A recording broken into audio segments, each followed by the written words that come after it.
Маја Чубрик е туристички водич од Охрид, дел од организација која се занимава со давање на услуги за рурален туризам.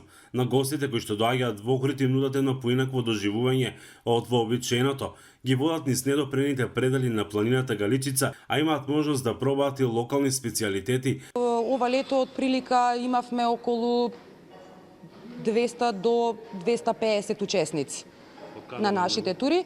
Се работи за тури со пешачење по маркирани патеки,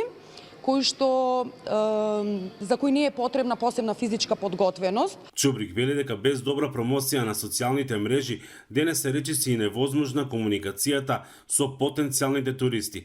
Единствен начин кој што го користевме најпрви за промоција на нашата услуга беа печатените флаери со основни информации за турите кои што ги нудиме и се разбира преку Facebook и Instagram. Реално имавме навистина многу туристи кои што дознале за нас преку социјалните мрежи. Но иако руралниот туризам во земјава е во подем, се уште мал е бројот на туристички капацитети или субјекти кои ги практикуваат социјалните медиуми. Некои доправа разработуваат идеи како да го развиваат овој вид на туризам. Во регионот на Тетово, Тетовско, поточно микрорегионот на околу село Вратница. Развој на рурален туризам, односно со пренамена на селски куќи во сместувачки капацитети. Лета Абдулаи е маркетинг истражувач и обучувач за промоција на рурален туризам, а своите искуства ги пренесе на оние кои се дел од вакви приказни.